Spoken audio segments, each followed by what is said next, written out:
I spent 40 years of my life in laboratories, solving mysteries of poisons and chemicals left behind by criminals. The top detectives of the Texas Police Department relied on my reports to put killers behind bars. Yet, what a strange twist of fate. In the final chapter of my life, I was becoming the victim of a perfect poisoning plot, and the architects of that blueprint were the people inside my own home. My name is Thomas Hardy. I am 72 years old, a retired forensic chemist. Exactly 9 years ago, my wife, Sarah, passed away from a heart condition. I was perfectly content with my loneliness in this large house surrounded by a quiet lawn and maple trees in Austin, Texas. But over the last 7 months, the familiar world around me began to warp in a strange way. It all started very subtly, the exact way a silent poison spreads through a body. Late last year, I noticed my fingers growing numb whenever I tried to type on my laptop. At first, I brushed it off, thinking that perhaps old age was bringing on rheumatoid arthritis or some nerve issue. Despite being a chemist myself, I ignored these small warnings from my body. I figured that at 72, a little fatigue was completely normal. But the problem took a severe turn when I began experiencing intense headaches and dizziness. Every single night, about 3 to 4 hours after eating dinner, it felt as though someone was pounding 1,000 hammers inside my skull. My vision would blur, and I would spend hours on my knees in the bathroom, throwing up everything in my stomach. The strange thing was, for dinner, my daughter Emma always cooked my favorite meals. Emma had been deeply caring since childhood, when she brought the plate to the table and said, "Dad, I made your favorite steak. Eat it while it's hot." What father could possibly find it in his heart to suspect his own daughter's love? I simply assumed my liver or stomach was no longer working like it used to. The most terrifying part, however, was the memory loss. One morning, I went down to the basement to look for some old laboratory journals. But after stepping off the stairs, I sat frozen on a wooden chair for nearly 15 minutes. I could not, for the life of me, remember why I had come downstairs. I grew furious with myself. On another afternoon, I took the car keys to go to a grocery store on Old Dorf Street. But after driving just 3 blocks, I felt as though I was standing in a completely foreign city. I couldn't remember the street names, and even my own home address had completely vanished from my mind. I parked the car by the curb, rested my head against the steering wheel, and sobbed like a child. When a man who has been known his entire life for his sharp intellect realizes his brain is betraying him, there is no greater agony. The truth is, after losing a wife, an old man's life becomes like a room without mirrors. There is no one to point out your mistakes, no one to worry about the dark circles under your eyes. When Sarah left me alone in 2016, I gradually isolated myself in the corners of this house. Seeing this loneliness, Emma and her husband David came to me 3 years ago with an offer to move in. David claimed to be a successful investment banker. He was highly energetic, always wore expensive suits, and carried a permanent, flattering smile. When Emma held my hand and said, "Dad, David's new project requires us to shift to Austin. If we stay with you, you won't be lonely and we can settle down too," I gladly accepted. I told them, "What will I do alone in this massive 4-bedroom house? Move in, sweetheart. After I'm gone, this house and everything I own belongs to you anyway." Today, when I look back at those days, I shudder. I had told them with my own mouth exactly what they stood to inherit upon my death, and that statement was the fuel that fed their spark of greed. The first few months after they arrived were pleasant. David would lock himself in his room with his laptop early in the morning, claiming he was in high-stakes Zoom meetings with major corporations. But it didn't take long for my experienced eyes to notice an artificiality in David's lifestyle. He shook hands a bit too firmly, brought unnecessary expensive gifts, and always tried to boast about himself. I knew he was hollow on the inside, but my daughter loved him, so I overlooked his flaws. However, when my health began to deteriorate rapidly last March, a strange shift occurred in David's behavior. Out of nowhere, he became overly attentive. Helping me up from the sofa and bringing my medications right on time became his personal duties. My right hand shook so violently that I could no longer hold a pen to sign bank checks. One day, Emma walked up to me and said, "Dad, you don't need to stress yourself anymore. Just sign this power of attorney document and David and I will handle all your taxes, bills, and banking."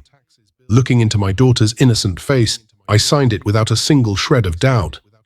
By then, my weight had dropped by nearly 25 pounds, my hair was falling out, and I foolishly thought to myself, thank goodness my family is here. Otherwise, who would look after a fragile old man? But the dark truth behind this entire play was caught by my neighbor, Mr. Samuel Carter. Samuel and I have been friends for nearly 30 years. He is a highly reputable retired cardiologist. When Sarah was alive, we used to grill barbecue on our lawn every Saturday and share stories. Even after Sarah passed, Samuel never stopped checking in on me. He frequently came over to sit across from me at the chessboard. It was a damp afternoon in September. Feeling suffocated indoors, I threw on a light coat and walked out toward the lawn. Suddenly, everything around me began to spin. The green grass of the lawn felt as though it was rising into the sky. Before I could crash to the ground, I wrapped my arms around the maple tree and managed to sit down on the dirt. Samuel must have been watching me from his window. He sprinted across the street to my side immediately. Like a seasoned physician, he first checked the pupils of my eyes, then checked my pulse. His face turned instantly grim. Samuel helped me up and guided me across his driveway into his living room. He pulled a fresh bottle of water from the fridge, cracked the seal open right in front of me, and told me to drink it all. The deliberate way he broke that seal in front of my eyes struck me as odd at the time. Once I finished the water, he sat directly across from me. He said, "Thomas, do you remember the last time you looked at yourself in a mirror? The skin around your eyes is turning dark, and your complexion is dry and ghostly pale. Why is your hand shaking like this?" I replied, "Samuel, I'm getting old. The doctor says it might be Parkinson's or some nerve degeneration." Samuel locked his eyes onto mine. His gaze behind his glasses burned with the sharp intensity of an experienced medical expert. He said, "Thomas, Parkinson's causes tremors, yes, but it does not cause this specific constriction of the pupils or this neuropathy pallor. Tell me the truth, when did this illness begin?" I said, "About 7 months ago. Emma and David take wonderful care of me. Emma cooks my favorite meals every single night with her own hands." Samuel let out a long, heavy sigh. In a very low but firm voice, he said, "Thomas, you are a forensic chemist, yet you cannot see the poison inside your own home. I have been watching your house for the past 3 months. Whenever you are asleep or out of the house, your son-in-law David stands on your lawn talking to some very suspicious-looking characters. I know his body language. He is an absolute fraud. Do exactly what I say tonight. Go home and tell Emma and David that I am taking you to a friend's farmhouse in Louisiana for a week to seek medical consultation. Pack your bags, step into my car right in front of them, but we are not going to Louisiana." I stared at Samuel, completely paralyzed. His words hit my brain like a thunderbolt. Samuel continued, "We are going to a Marriott hotel downtown. You will book a room using cash. And tomorrow morning, while they think you are out of Austin, you will quietly slip back into my guest room. From behind the curtains of my window, we will watch exactly what your loving family does in your absence." I couldn't argue with Samuel, because deep down, my subconscious already knew something was terribly wrong. The way David pressured me to sign checks, the way Emma couldn't look me in the eye when handing me my coffee, everything lined up perfectly. As planned, on Saturday morning, I packed my suitcase and got into Samuel's car. Emma kissed my cheek and said, "Have a good trip, Dad. Uncle Samuel will take good care of you." David clapped my back and said, "Have a safe trip, Pop."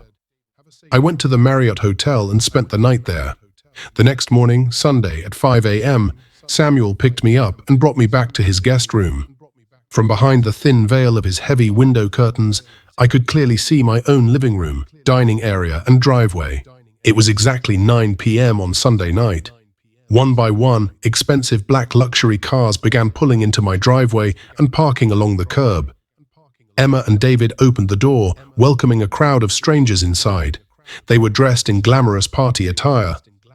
But the heaviest blow landed when I saw my dining table, the very table where we gathered every Christmas to pray, being draped in a green velvet cloth and transformed into a casino gambling table.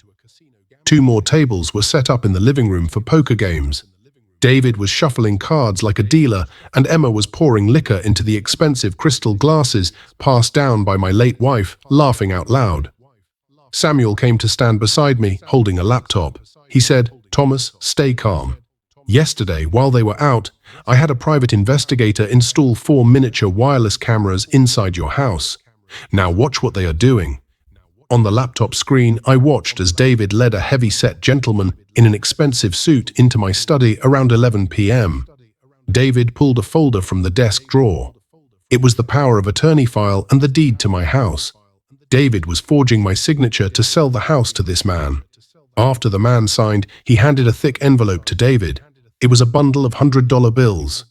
David stuffed it into his pocket, signaled to Emma, and right in front of the lens, Emma wrapped her arms around David, celebrating their windfall. My chest burned with agonizing pain. I reached for my phone to call the police immediately. But Samuel grabbed my hand, blocking me. He said, "No, Thomas, if you call the police now, they will only be arrested for illegal gambling. The full proof that they are trying to murder you and have defrauded your property won't stick. Let them weave their own web of guilt completely." Over the next 5 days, what I witnessed on Samuel's laptop screen was more than any father should ever have to endure. On the live feed, I watched Emma making coffee in the kitchen. She reached into the very back of the upper cabinet and pulled out a small blue dropper bottle. Inside was thallium, an incredibly dangerous, tasteless and odorless poison that slowly causes paralysis and memory loss in humans. I had solved countless cases involving this exact poison in my lab. I watched as my own daughter calmly squeezed 3 drops of that poison into my mug. There was no fear on her face, no trace of remorse. Within 4 days, the investigator compiled a 47-page file containing time-stamped video footage, audio transcripts, and copies of the forged documents, and handed it over to Detective Miller, head of the Major Crimes Unit at the Austin Police Department. Detective Miller looked at the file and said simply, "Mr. Hardy, you are an old pride of our department. We will hand these monsters a punishment they cannot even fathom. But you have to take one final risk." According to the plan, on Thursday evening, I pretended to return from Louisiana. David picked me up from the airport with a perfectly charming attitude and brought me home. Emma was standing at the front door. She had cooked my favorite chicken soup. She hugged me tight and said, "Dad, the house felt so empty without you. Here, I made hot soup for you." I sat at the dining table. The very table where I had held my daughter's hand to teach her how to write was the table where she was now handing me a bowl of poisoned soup. I picked up the spoon. Before taking the first sip, I looked deep into Emma's eyes. There was no love in them, only the cold anticipation of my death. For the sake of the case, for the sake of undeniable evidence, a forensic chemist had to swallow the poisoned soup given by his own daughter as the final piece of evidence in his career. It was the absolute greatest defeat of a father's life. I could not close my eyes for a single second that night. The next day, Friday, at exactly 7:55 a.m., I heard the screech of tires outside on the pavement. 4 police cruisers pulled up right in front of my lawn. At exactly 8 a.m., a loud, violent knock echoed through the front door. David, wrapped in his bathrobe, opened the door with an irritated look on his face. Instantly, Detective Miller thrust a search warrant and handcuffs right before his eyes. The police force swarmed inside, seizing the blue bottle of poison from the kitchen cabinet and the fraudulent documents from David's drawer. I stood at the top of the stairs, watching with calm, quiet eyes, witnessing the end of the greatest tragedy of my life and the final dismantling of a silent injustice. Script end.